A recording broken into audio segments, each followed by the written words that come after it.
Hey, what's going on, everybody? I'm Sam. I'm a student of the Bible, and I'm a pastor. I've been a pastor for 22 years, and you can find my writings on samberg.org. My training involves biblical studies, theology, and biblical languages. Today is Theology Thursday. This is part 3, and I thought I would talk about some different types of theology. Okay, so when we're talking about theology, we're talking about the study of God. Remember, we talked about that in week 1.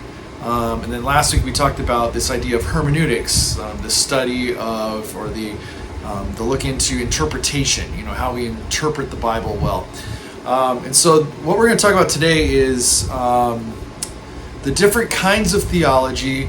And as I see it, there are like main big categories of theology, and then underneath them, they're like subcategories of what it means. And so the way I kind of look at it, there's basically 4 main big headings of theology. And then there are subcategories underneath these theologies that are helpful to explain what this means. Okay, and those big 4 headings that I want to talk about today are biblical theology, historical theology, systematic theology, and then practical theology. Those are kind of the 4 big headings. If we had 4 big buckets of theology, that we can kind of lump into them, like what kinds of theology we're doing. I think those are the main 4 buckets, if you will, of theology: biblical theology, historical theology, systematic theology, and practical theology. So what are each of those? Well, biblical theology is basically when you take books of the Bible and you read through them and you go, okay, what is the theology of this book? What is the theology of this book? What are some theological themes found in there? So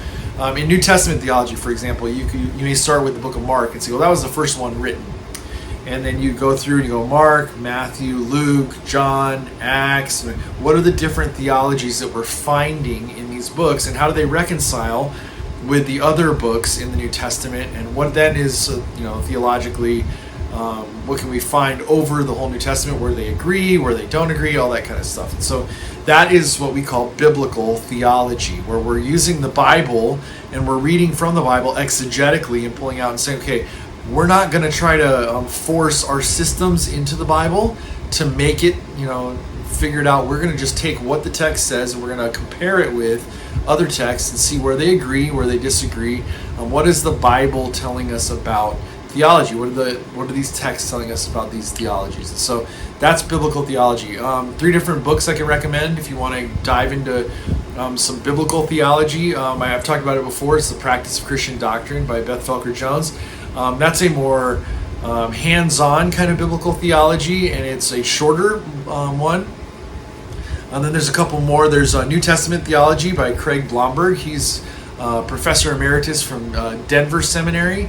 That's a thick book that you would use at like a graduate level, but it's a really good book on New Testament biblical theology. And then there's the one that I've showed here before that I'm using in my New Testament theology class coming up here in the fall. It's New Testament Theology by Howard Marshall. It's also a pretty thick book, but it's a biblical theology. So it works through each books of the New Testament, and you can kind of see how theology is being built on, from each one of the books, and they're taking it from the text. They're not trying to force it into a system. So that's biblical theology.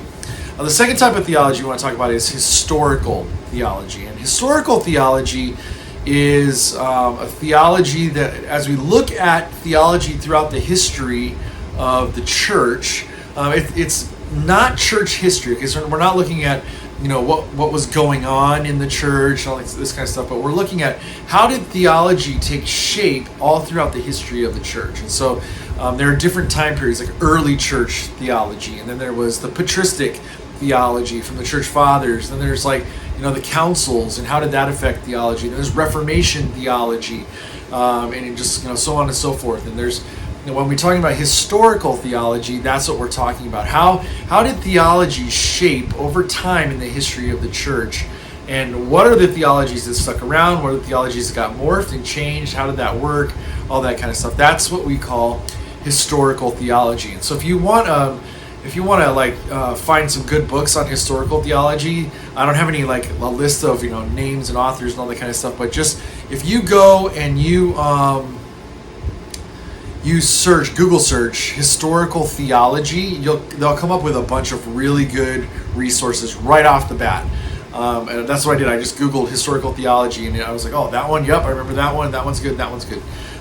So you can do that, or you can go back and read church fathers and try to see how, the patristic theology, how that worked out. You can read the Reformation works and figure out, what was theology looking like during the Reformation. You can do all of that work.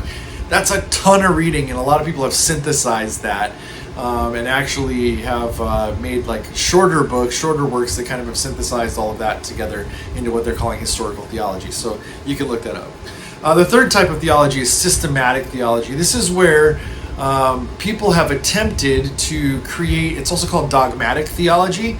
It's where we've attempted to create a system where we can kind of place theologies that we're finding in the Bible and kind of categorize them quickly.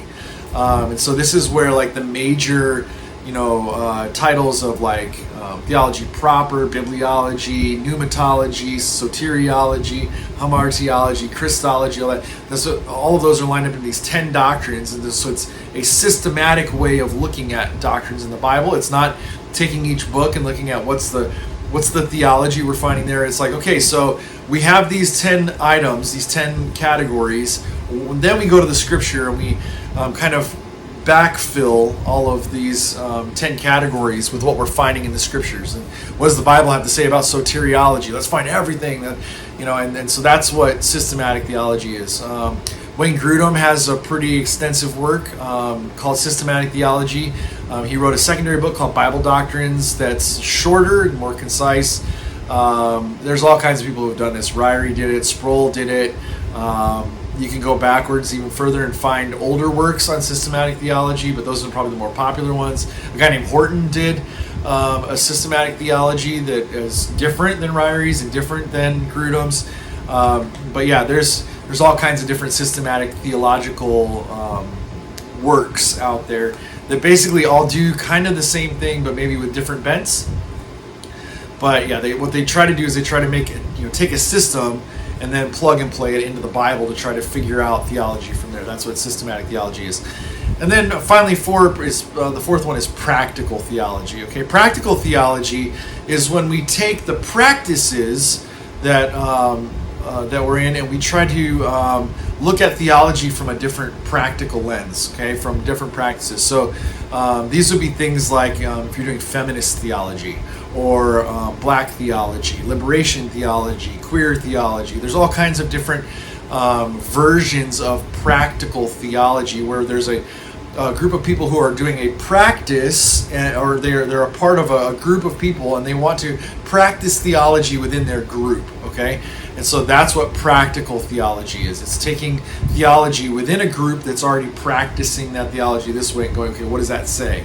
There's, like I said, there's all different kinds. I only listed a few, but there's tons of different kinds of practical theology out there. And so theology is one of those things. It's not a one size fits all. And so that's why I think there's these four, what I would call major categories of biblical theology, historical theology, systematic theology, practical theology.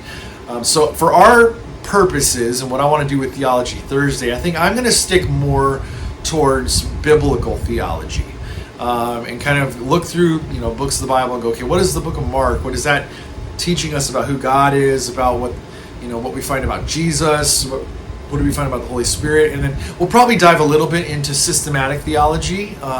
We won't use that as our backbone and our basis, but we will bring a lot of that out. And what is soteriology? How do we find out about what the Bible has to say about images of salvation through it and that kind of stuff? And so we won't do a lot of historical theology. I don't want to go back through and say, okay, here's what the church fathers did and said, and this is the theology they were working with, and then the Reformation. I don't want to spend time doing that. We can at some point, but I don't think that's going to be the majority of what I want to do with Theology Thursday. And we're not going to do practical theology. I'm not going to dive into that world. There's just too many things in that world that I've not dived deep into, and I really can't speak a lot on. And so I don't want to misrepresent someone's theology that they've been practicing and working on. So we won't go into practical theology for Theology Thursday, but mostly biblical theology, and then probably some systematic theology. All right. Hopefully this was a helpful video for you. Like, subscribe, comment, and I'll see you in the next one.